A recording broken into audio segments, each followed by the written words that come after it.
Hey family, good evening, good afternoon, excuse me. We're on the porch. We're on the porch. I need y'all to do what we do on the porch. I want you to tag, share.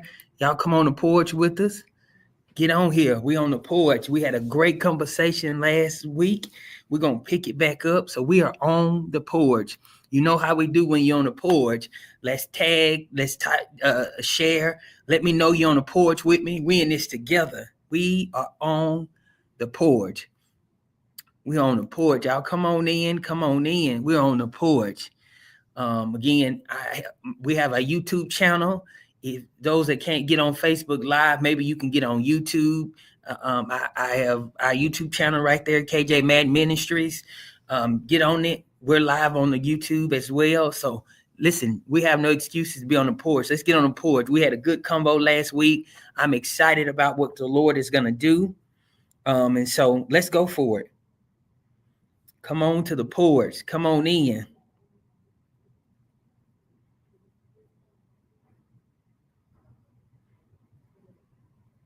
Remember, as you come in, share.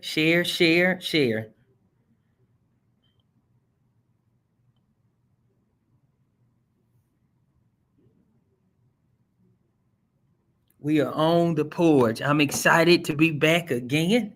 The Lord was kind to us, and so we're here again. Good to see you, Jess. We're on the porch. Get them on here. Get them on here. Get them on here.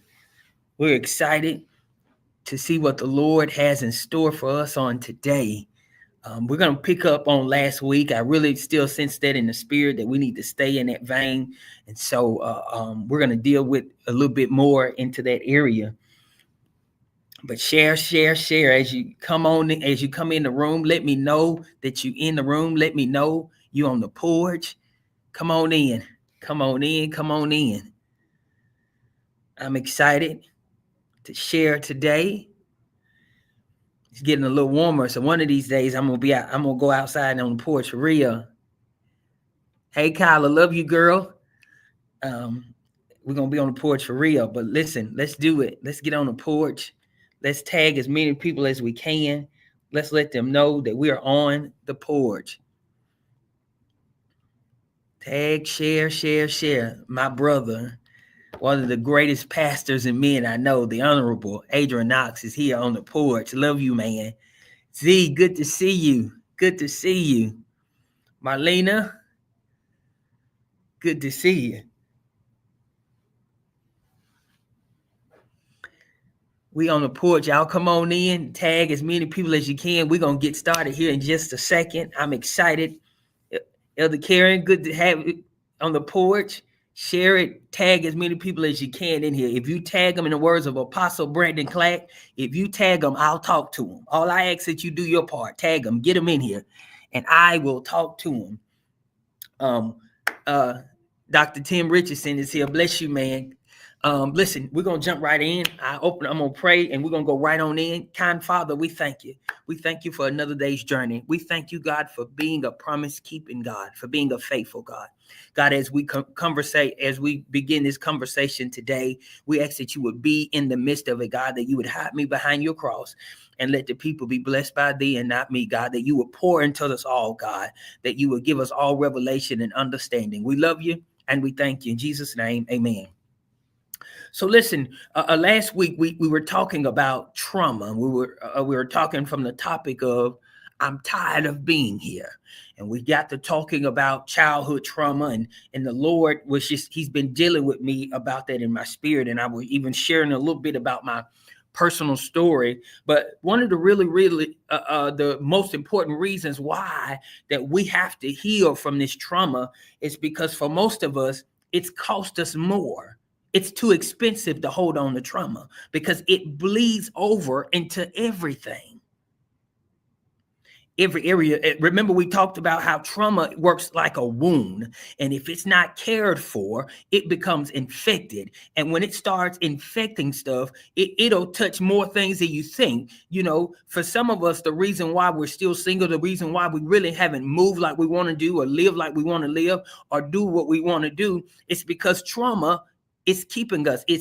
Sometimes trauma will act in fear. It'll keep you from taking a chance out there because you feel like I'm going to drown. You feel like something bad is going to happen. And so you will tend to stay in the same place.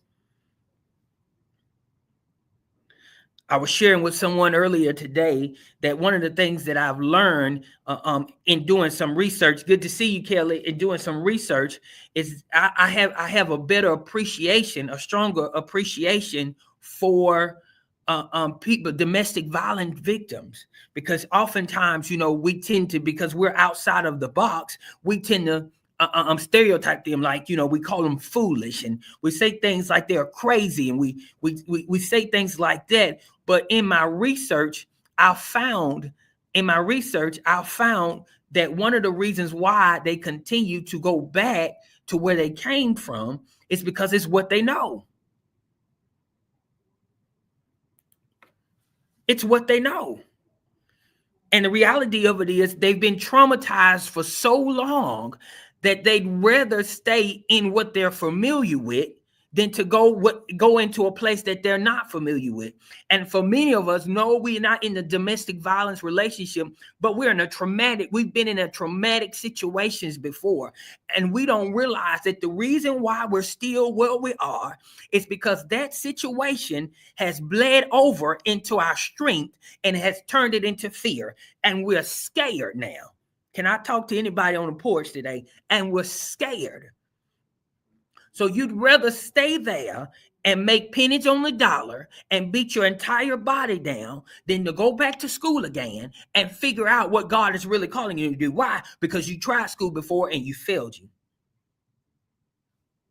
You tried school before and you didn't pass the class, so now you feel like it wasn't for you. You tried marriage before and you had to get a divorce, so now you feel like marriage isn't for you. This is how come some people right now are dealing with a spirit that we don't like to talk about, which is called homosexuality. And the reality of it is, we talk about it from a sin standpoint, but we have to talk about it from a mental standpoint. That the reason why you like the same sex typically is because you've been either violated or hurted by the opposite sex. I'm just trying to talk to somebody on the porch today. The reason why you're trying to marry and be in love with the same sex is usually two things. You've been violated by the opposite sex, or you've been hurt by them, and you're scared to give them another shot. So you rather go to what you know because you are a woman. So quite naturally, it would be easy for you to be with a woman. You are a man. It'd be quite easy for you being a man because you know how they think. You know who they are. So that's a safe zone for you. And in other words, you've using this, what is a spirit, you've used it as a coping mechanism, and now you've convinced yourself that it's functional. I'm just trying to help who I'm trying to help. Y'all get more people on the porch. We're talking good today.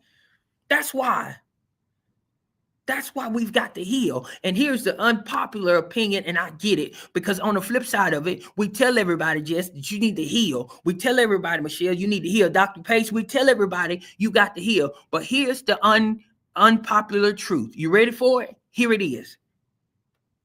Healing hurts.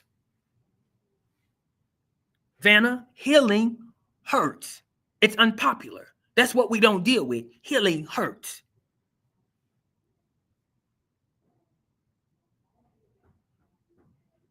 Yeah, it does. I can't. I'm not gonna sit here and lie to you. I'm not gonna sit here and try to give you some unfalse revelation. No, healing hurts. I've never seen anybody that healed that was not in pain. You don't believe me? Go talk to somebody that had to have a knee replacement. Go talk to somebody that had to have an ACL replacement or a hip replacement. Go talk to somebody that's been sick a long time or had a stroke and now they got to learn how to walk again. They got to learn how to talk. Go figure that out. It hurts.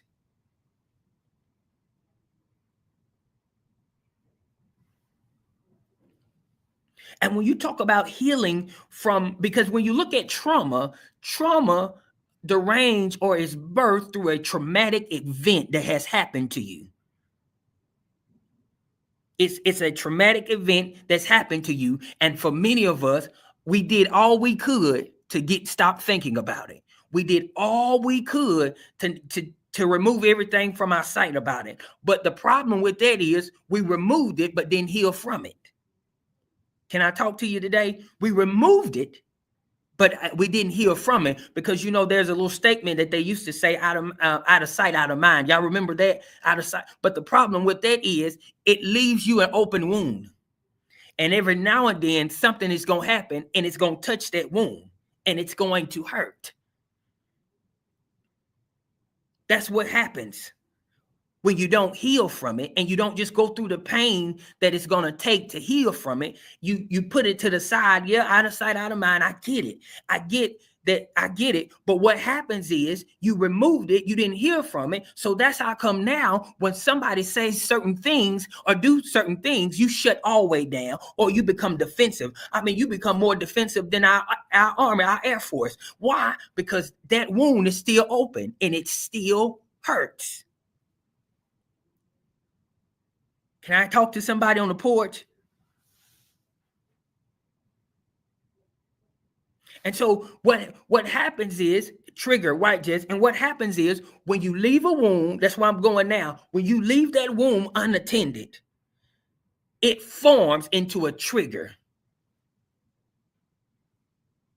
And you remember, many of us have said this, especially a lot of men, but many of us have said this time and time again, and even our conservative friends, is that guns don't kill people. Stupid people with guns kill people. Correct? Y'all remember that saying? Have y'all heard that before? Guns don't kill people. Stupid people with guns kill people, right? Watch this. Guns have triggers.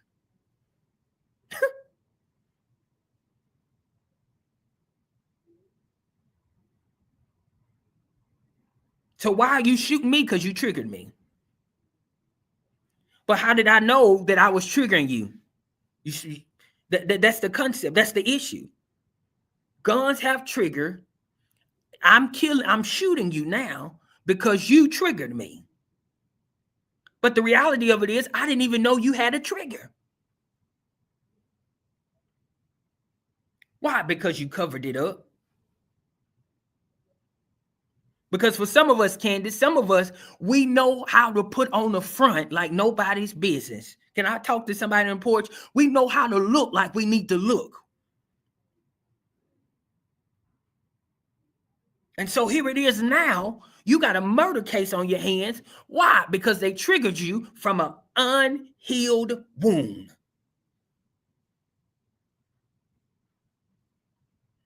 That's what happens. Why can I can help a few of you right now. I still got to do this because I'm a man of my word, but I can help you I can help a few of you right now. Some of you are still single now, not because you hadn't found a good man, it's because you hadn't healed. And the men and the reality of the fact, a few of the men that you met, they were good for you, but they triggered you and you shot them.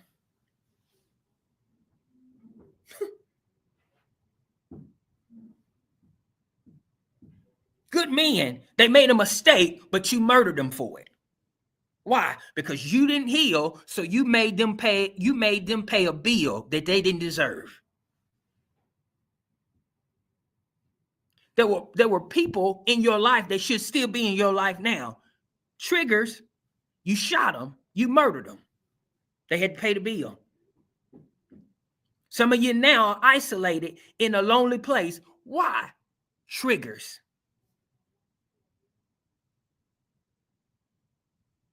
Triggers. You killed them. You murdered them. But you don't understand. I get it. I'm not telling you it's easy. I'm not stupid. I'm not telling you it's easy. I'm not telling you it's going to be the easiest thing ever. What I am telling you is that you will keep bleeding on people and keep murdering people until you decide to heal. That's how come, Marlena, that's how come some of our cutoff games is so strong. Why? Because we hadn't healed yet. So that's how come I can dismiss you easy, because I ain't healed yet. And before I let you hurt me, I'll get rid of you. But the reality of it is, I'm not trying to hurt you. I'm just trying to get to know you. I'm just trying to learn how to handle you. But you're murdering me for that. That's the truth.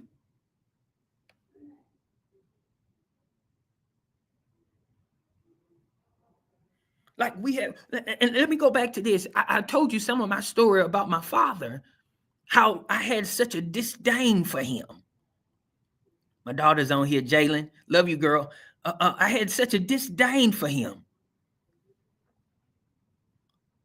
because in my mind, I had a false sense of expectations for him. I had wrote my own expectation of what he should have done for me. And that's what fails many of us, is that we have a sense of expectations that's not fair.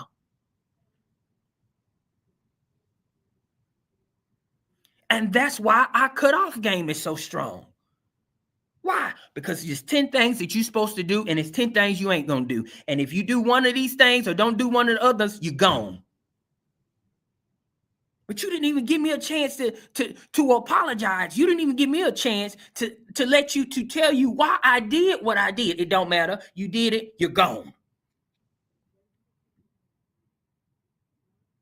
But the problem with that is, Kelly, is that we needed that person to cross the bridge. So now we're standing on one side of the bridge and we have no way of getting to the other side. So we're stuck.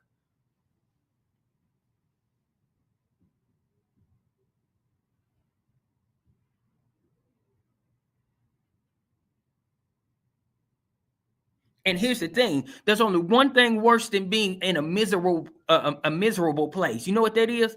Being in a blank space. And for many of us, we're in a blank space. We're not miserable, but we're not happy in it. We're just in a blank. We're just here. We're not dying, but we're not living either. We're just here.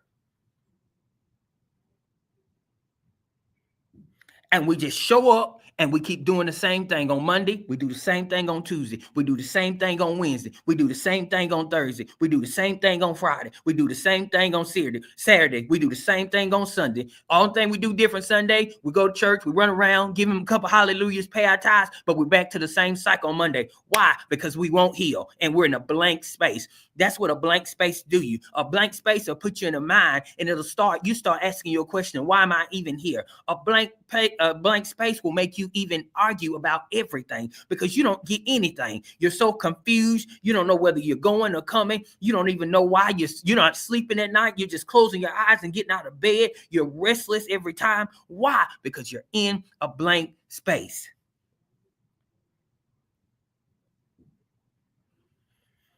I'm just trying to help somebody on the porch. Y'all get them on here. You tag them, I'll talk to them.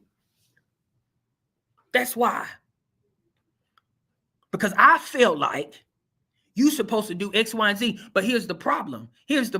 Hope. I did not create my expectations based on what I needed. I created it based on what hurt me. Oh my God. I'm going to have to cash out my own self today.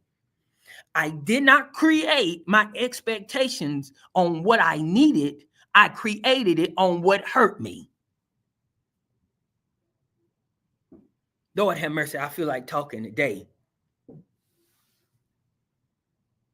Yeah, I didn't create it on what I needed. I created on what hurt me. What does that look like? Yolanda, what that looks like is this. Everything that hurt me, I build a defense around it. But see, the problem is when you build the wall, Barry, the problem is when you build a wall, nothing can come in and nothing can come out. It's a wall.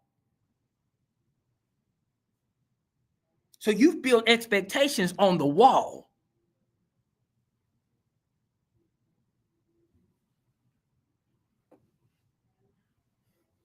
The hurt was supposed to heal you, but you're using the hurt to hide you. Lord have mercy. Read. It's supposed to heal you. You're supposed to hit. You're supposed to heal from the hurt. You're hiding. And everybody else is having to pay the bill for it.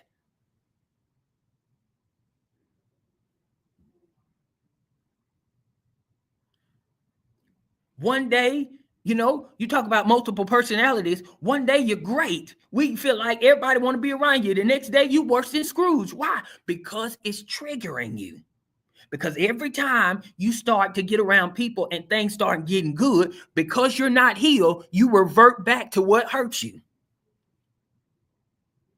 You say, I remember this because this is how it happened last time. This is what happened last time, and then I got hurt, and you're bored. You're bored. Nothing has been wrong. Listen, you're in a great relationship with him. He's not done anything wrong. But the problem is, this is how the last one started that hurt you. So what do? Put the wall up. Boom. Cut him off cold turkey. Boom. Walk away from your best. Walk away from a person you needed. Cold. You're done. Murdered.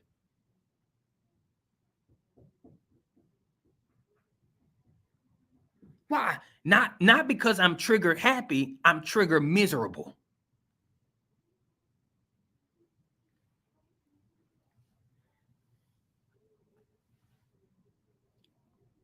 Why? Because I have not took the time to properly heal. And you know why? You know why, Kelly? It's because I don't want to have to go back to that place again. So I'd rather, watch this.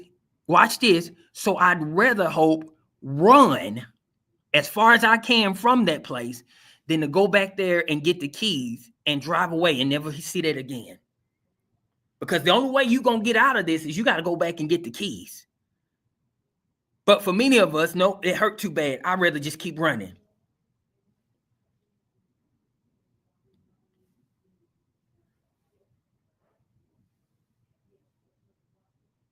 But I remember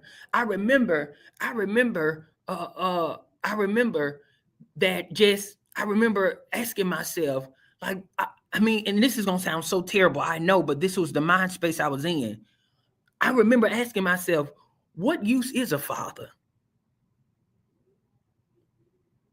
I mean, I had such a disdain for him because he didn't meet my expectations that I set up. He didn't do what I thought he should have done. He wasn't there where I thought he should be. And so I started questioning, why was he even there?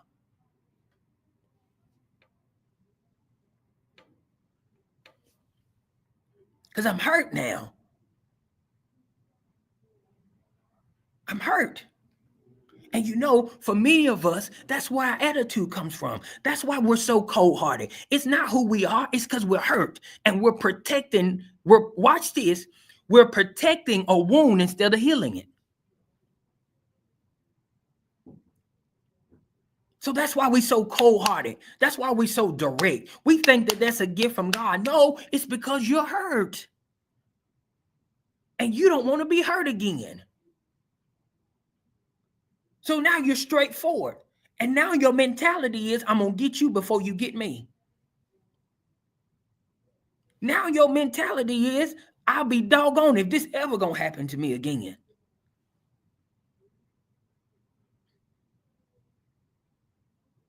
You know, I watched this show one time, and this is how many of us handle situations with our triggers. And I watched this thing where, a true story, and the cop had a man and he told him get out the car. The man got out the car or whatever, and the man reached in his pocket to get his phone, and the cop shot him.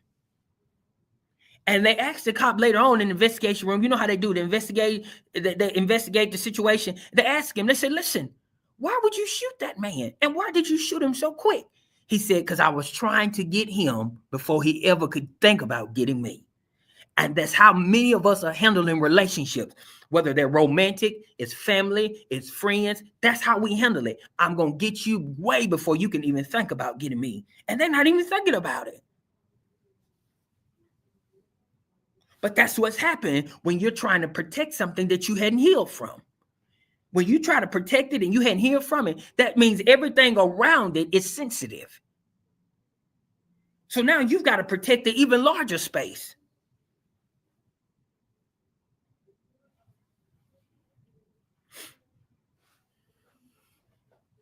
And the truth of the matter is, Jessica's on here. Jess is on here. She's in that mental health industry. The truth of the matter is, for many of us, It's what's stopping everything. It's stopped up everything in our lives. That's why mentally we're not stable. It's because there's trauma that we're not trying to deal with, and we feel like we don't have to deal with, but we don't understand you have to deal with it because it keeps dealing with you and it's destroying everything you touch.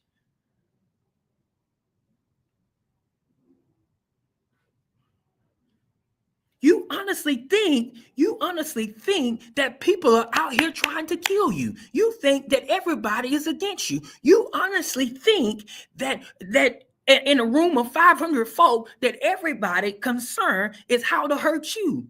But it's because you are hurt.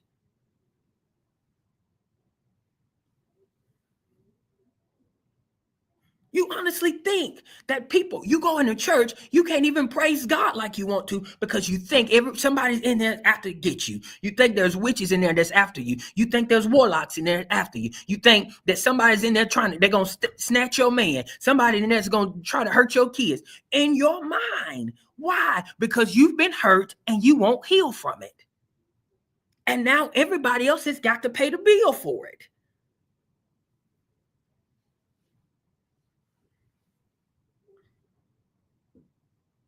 Every area of your life, if you take a moment, you can see where this trauma, this open wound has affected it. That's why some of us don't deal with authority. It has nothing to do with authority. It's because we were hurt from our parents or our grandparents or whoever raised us, and we're taking it out on everybody. But listen here. I had such a disdain for this man to the point where I turned off on him. And see, here's the reality of it is some of y'all are like me. And here's the most dangerous thing about that.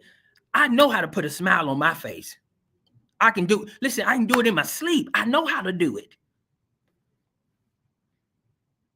And on the inside, I'm pissed off. I'm angry. I'm frustrated. I'm depressed. I feel like just killing. I can do it. I know how to put a smile on my face. And everybody will feel like you good.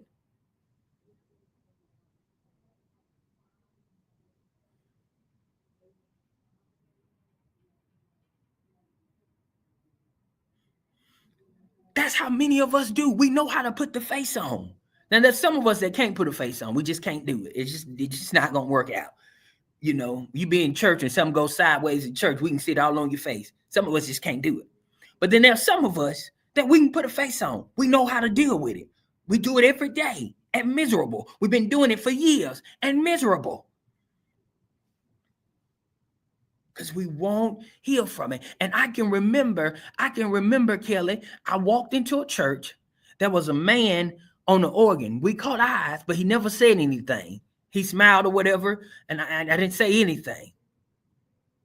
And I remember encountering him. And he says to me, he said, "Hey, let's go get something to eat."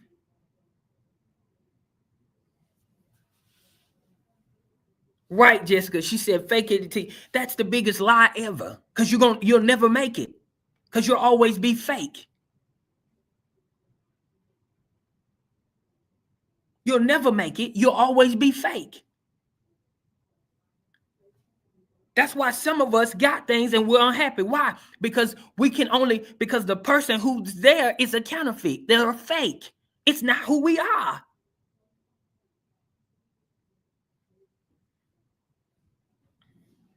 They telling you got a degree, you ought to be happy. You can't be because it's a fake. But again, I encountered him. We went to eat. Listen to me, y'all. I did not know how much I needed to sit with another man that I didn't look at as a peer, but looked up to and just hear him talk. And for some of us, that's our problem. We don't even know anymore what we need. You know what our answer is to everything? I'm good. I'm good. I'm all right. You're not. Quit lying to yourself. You're not. You are drowning.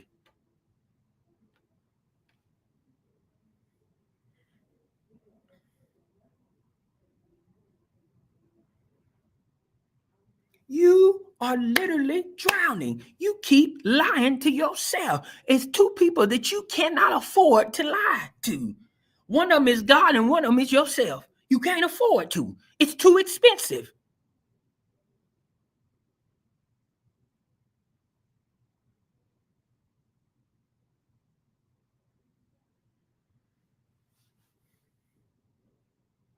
But the problem is you're too scared to do something different. But you can only get a different answer when you do something different.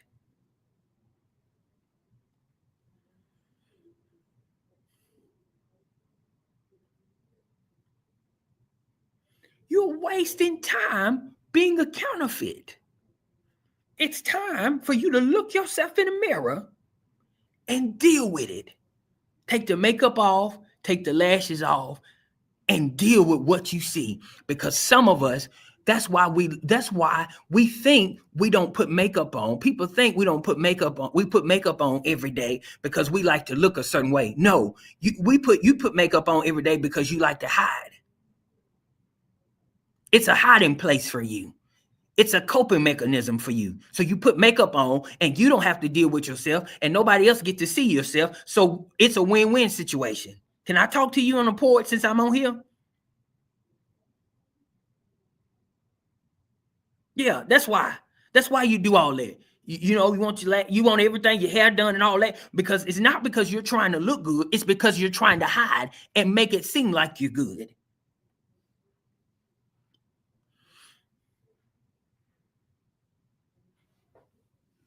That's why. Because you're still running from you. You're still running from you. You're running from your life. You keep running. And you keep looking from your second wind. You keep asking God, when is my help going to come? And the reality is, God is saying, you got to go back and get the keys.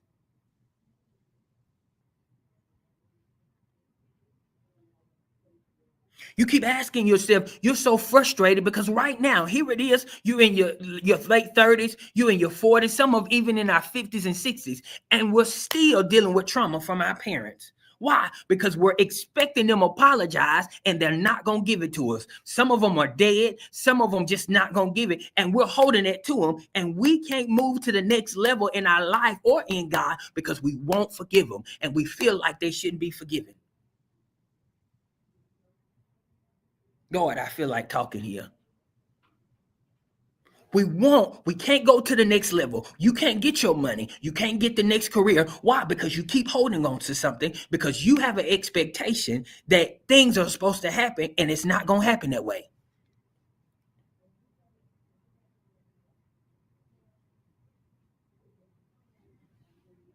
You have an expectation that this is the way it's supposed to happen. They're supposed to come back to me and apologize for what they did. It's not going to happen. But it's costing you to be stopped up. It's costing your life not to be nasty, but it's costing your life to be constipated. You are stopped up. You are backed up with promises and favor that cannot get to you because you won't forgive them or forgive yourself. I feel like talking a little bit here. I carried this disdain for my father around for years. Saved, sanctified. Y'all know the slogan, filled with the Holy Ghost, fire, all this kind of stuff. In church, smiling, but was full of unforgiveness. I carried it around for years.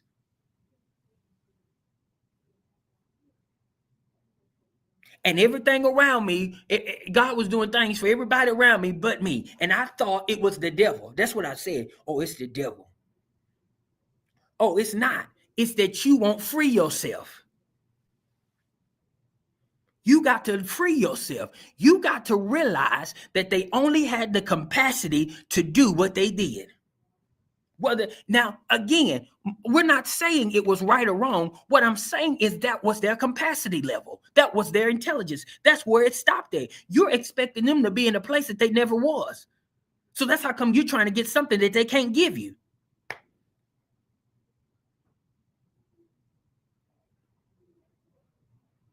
You expecting them to apologize to you. It's like you expecting a newborn baby to drive you to the store and you getting mad because they can't operate the vehicle. Man, I feel like talking today.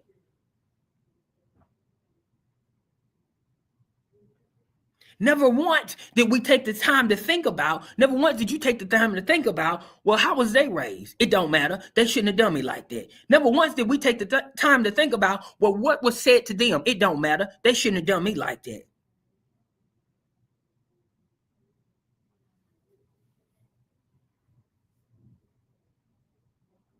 Didn't think that the reason why they acted the way they did is what was shown to them.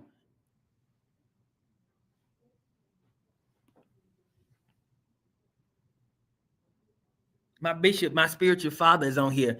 This man, y'all want to know why I'm so loyal to him? Because he's the one that unstuck me. He did it. This man, the reason why I have a marriage, I have 2 boys, I'm living one of my best life, it's because of this man. You need to understand that the reason why you are in a stuck place, it's not the devil. Get it out of your mind. It's you.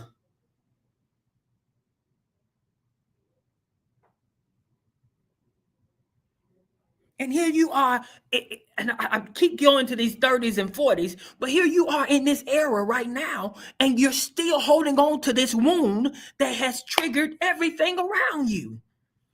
It's killed everything around you. If you're not careful, you're gonna lose relationship with your children. You're not gonna have any family. You're not gonna have any friends. You're gonna be by yourself, working a dead-end job, making pennies on a dollar because you won't just heal.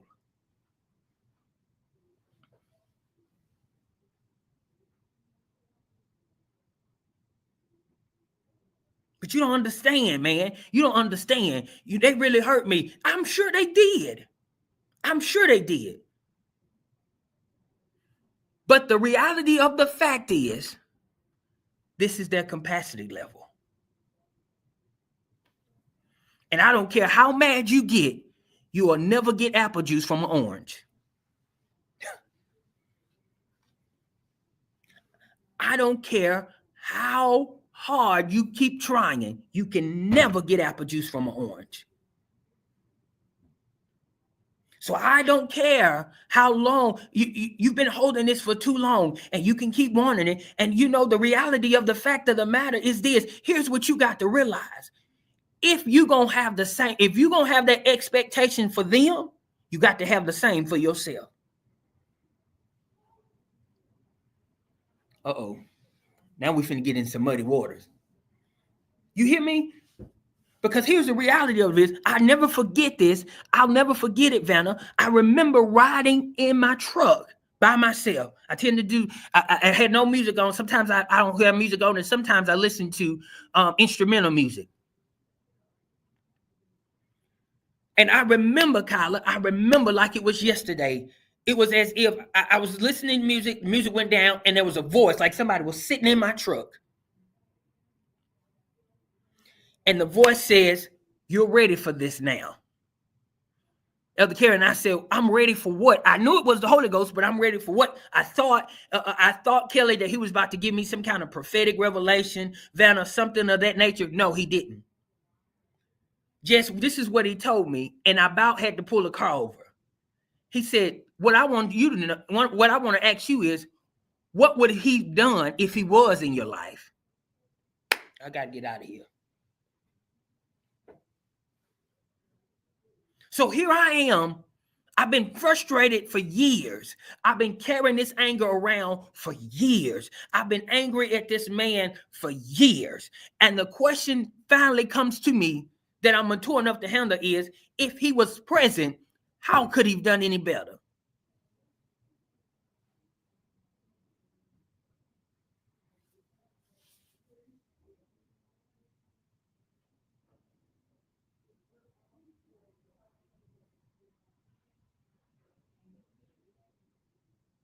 I'm waiting. I'll wait.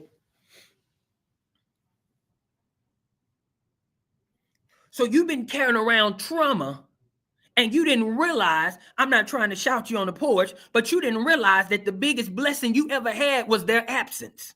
Whew. Boy, that thing hit me good. Lord have mercy.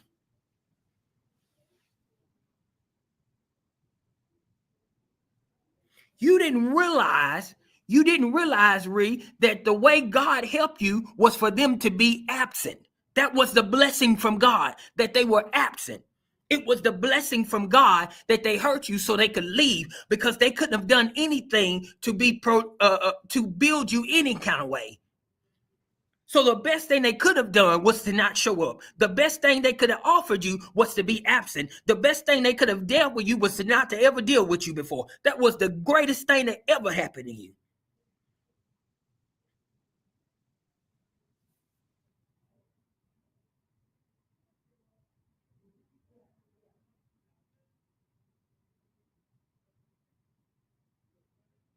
I remember sitting in the car, y'all, and tears start coming down my eyes, because here I am again. I'm carrying this anger. I've carried it for at least a decade. I know, y'all. I'm not even making this up. I've carried it for at least a decade at this time. I know I did. I hated the man. I told my mother that.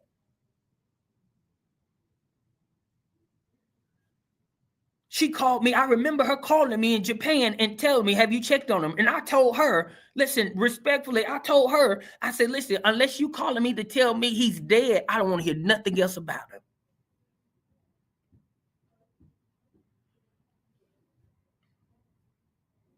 I remember this because I felt, here it is, I felt I was entitled to something I wasn't.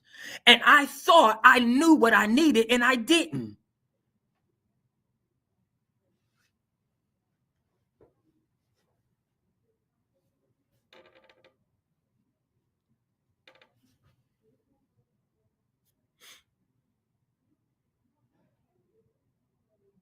Can I help somebody? You follow, I hope I'm helping somebody today. You hear me? That here it is now. You're in your 40s. You got to heal from this. You got grandbabies. You about to have grandbabies. You got to heal from this. It's time for you to get married. You got to heal from this. And you got to start by forgiving them.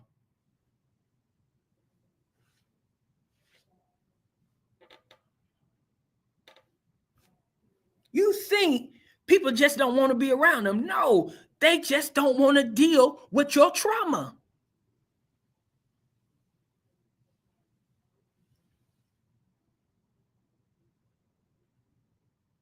They don't want to deal with your trauma. You just don't understand. You just don't understand. You just don't want so. You just don't want me to tell you like it is. No, that's not it.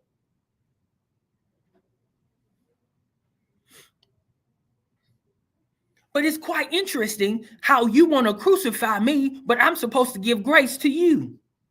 Uh-oh. I got to get ready to go. I'm gonna have to get ready to go here because y'all, I don't want y'all to log off on me in my face.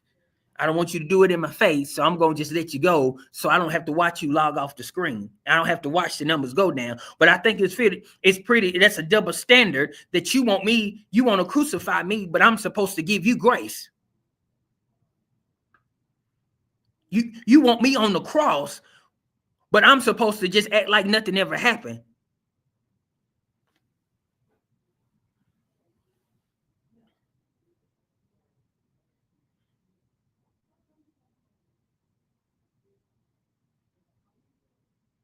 You know that's the problem. Because see, now the tables are turned. Now you a parent. And so if I ask your children what they thought about you, uh-oh. I may not. I don't just Vanna, I don't think I'm gonna walk down that door. I don't know if they ready for that. Come on, daughter. Hello, church. I don't think they're ready for that, Vanna. I don't think I'm gonna walk down that hallway. You know, I don't think I'm gonna walk in that room that now the tables are turned. So now if we ask your kids how you did them,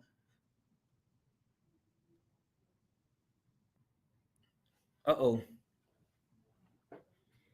Uh-oh.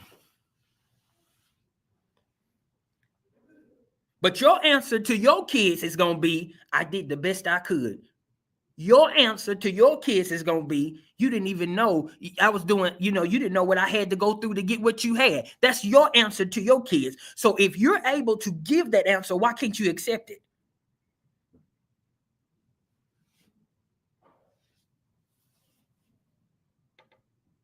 Because that's the answer you're giving. I did the best I could. They don't know the tears and sweat I had to do. They don't know how hard I had to work to get X, Y, and Z. Well, why can't you accept that then?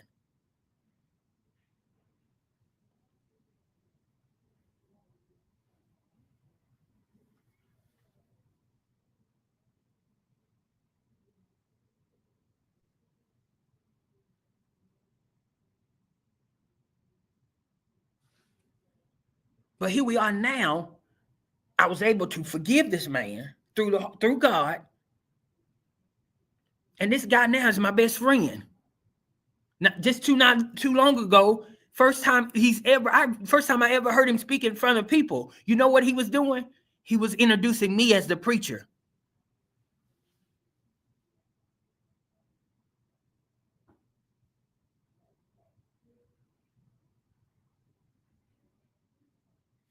That's the thing. When you heal from trauma, here is the thing. Again, I'm not trying to shout you on the porch, but when you heal from trauma, you have to receive back pay.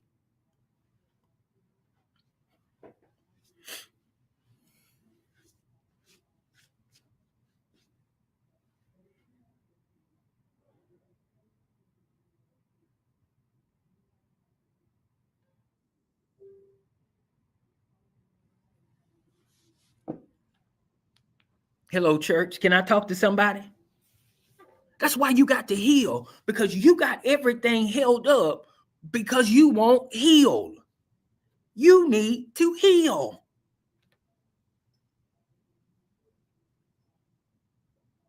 Because here's the thing, Diane, it wasn't like you wasn't sowing good seeds. You just ain't healed. Some of us are sowing good seeds. We're good tithers. We go to church. We live good, but we just got trauma, and it's holding everything up.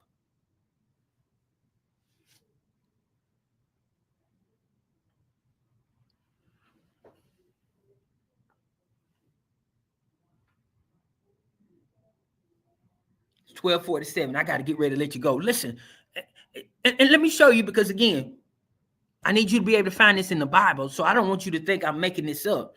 There's a story in the Bible. David has a son named Absalom. And we often talk about Absalom from the standpoint because he went against David. He was the rebellious son.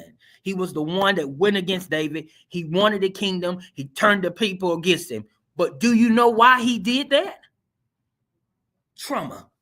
Find it in the book and come talk to me. Unhealed trauma caused him to turn on his father and want everything his father had. Trauma.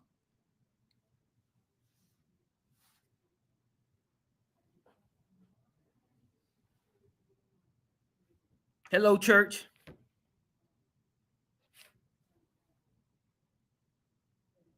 Trauma did it. Go read the story. Trauma did it.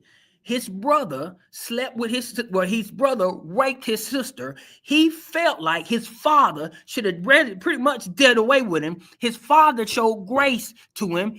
Absalom gets upset. He wants his father now. It's trauma. That's what happened. Trauma. Unhealed trauma. It turned him and ruined his entire life.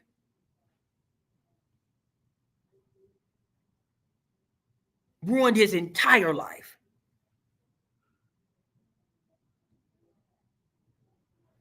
All because he had unrealistic expectations.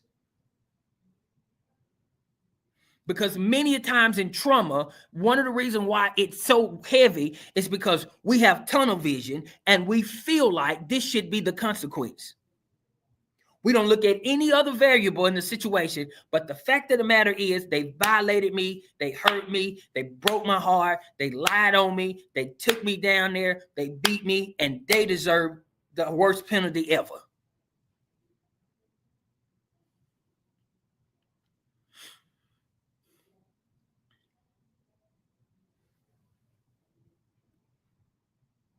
That's what happens.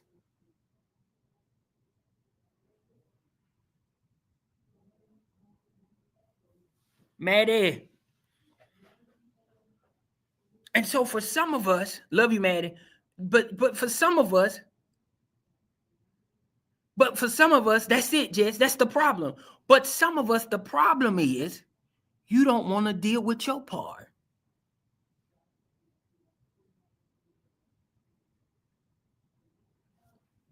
See, when we eat, Lady Shay's on here. Love you, baby girl. But when me and Lady Shay go out to eat, I don't get to pay half the ticket. I have to pay the whole ticket. That's what I'm saying. You're trying to pay half the ticket. You want somebody, you want consequences or something rendered for your side, for their side, but you don't want to deal with your side. And this is how you know you got to heal, and so you can mature, because the reality of it is you really feel like that. And if somebody asks you about it, but you did X, Y, and Z, what your response would be, I only did it because they did this. It doesn't make it right.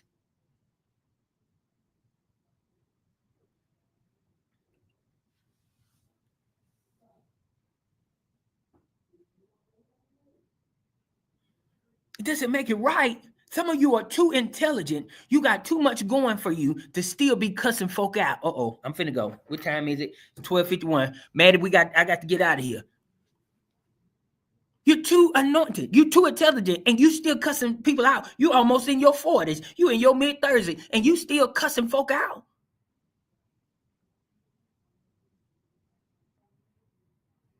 You got something you got to heal from. Here you are.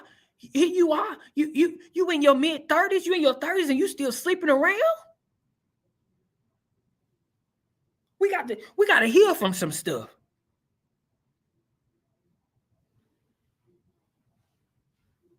Like we got to quit trying to right our wrong. It's wrong. It doesn't matter. It's wrong. I get it. You don't get to go kill somebody because somebody killed somebody. It doesn't make it right. Both of you are murders. And because you won't heal and forgive them, you are bleeding on everybody else.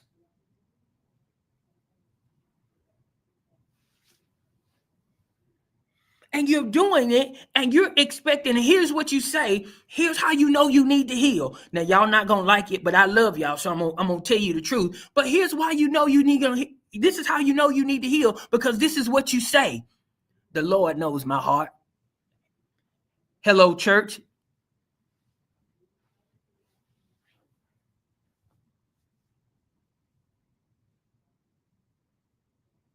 I'll wait. Because this is what you say. That's how you know you're dealing with trauma and you got to heal, because you use that. The Lord knows my heart. That doesn't give you a right to be wrong. It's not a get out of wrong card. It's a get out of, yeah, it's not. The Lord knows my heart. You can't judge me. The Lord knows my heart. Man, you done cuss this folk out. You done said cussing words that people ain't never heard of. You done put compound words together. You got a doggone master's in cussing. But you're going to get right there on Sunday and lift your hands to God and say victory belongs to Jesus. The devil is a cussing lie.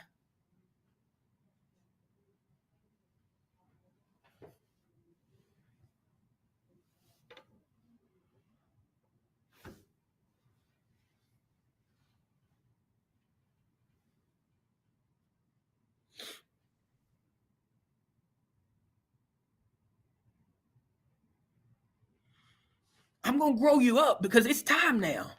You've got to be in a place to understand. You got to heal from this stuff because it's costing you too much time. You spent more time cleaning up your mess than enjoying your life because you keep bleeding on everything.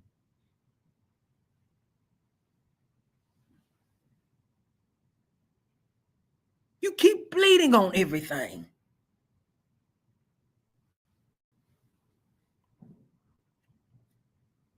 It's time now. You've been here long enough. It's time now. It's time for you to recognize I just need to heal from it. What does that mean? That means if I need to go sit on somebody's couch so I can get this out and deal with it, just let me do it.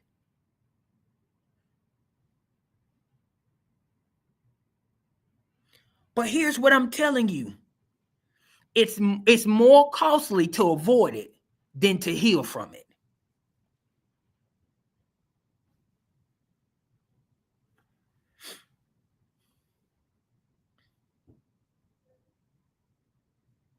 It's more costly to avoid it than to heal from it.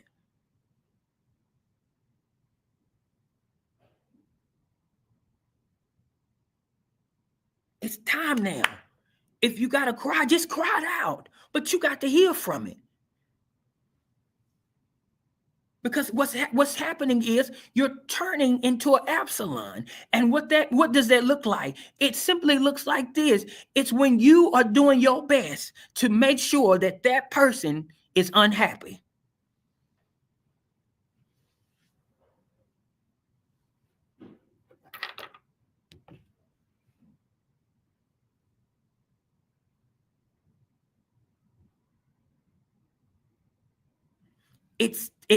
Again, you got too much stuff on hold.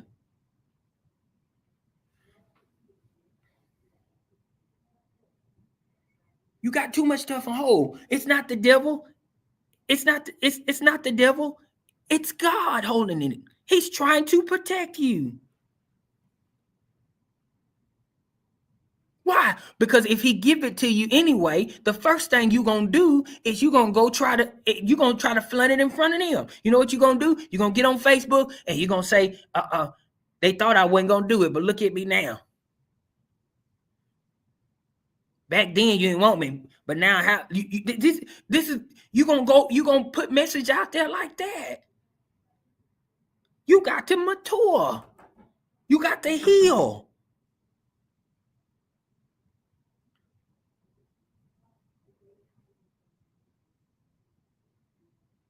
It's time. You're too good of a person to be isolated. There's too much you got to offer. You are a gift. You're an amazing person. You're going to be an amazing wife. You're going to be an amazing husband. But you got to heal first so you can quit hurting people.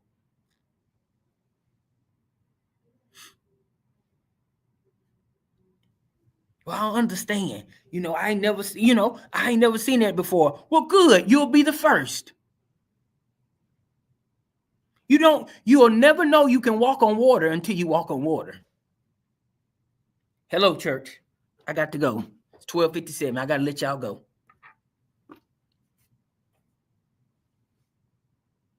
You will never know you can walk on water until you walk on water. Absolutely. Hurt people do hurt people. You got to be the different one. It's time.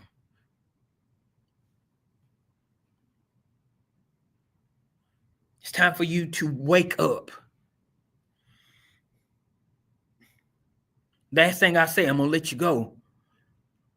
But I had opportunity to serve last night, and we talked from the text where Paul is telling Timothy to stir up the gift on the inside. But I want to leave you with that, because here's the thing. You're not dead. You just need to be stirred up. Your dream isn't dead. It's got to be stirred up. Your favor isn't dead. It's just got to be stirred up. And why does it have to be stirred up? Do I got any coffee drinkers in here? Or anybody who's ever cooked any beans? Every now and then you got to stir the beans. When you put creamer in coffee, the first thing you do after you put creamer in coffee is stir it up. Why? Because you want the cream to fill the whole thing.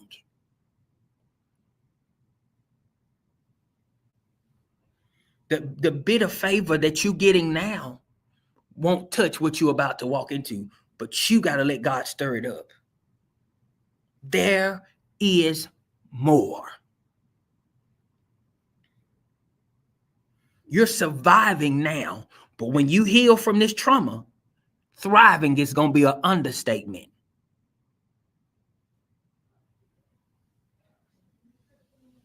Listen, I got to go.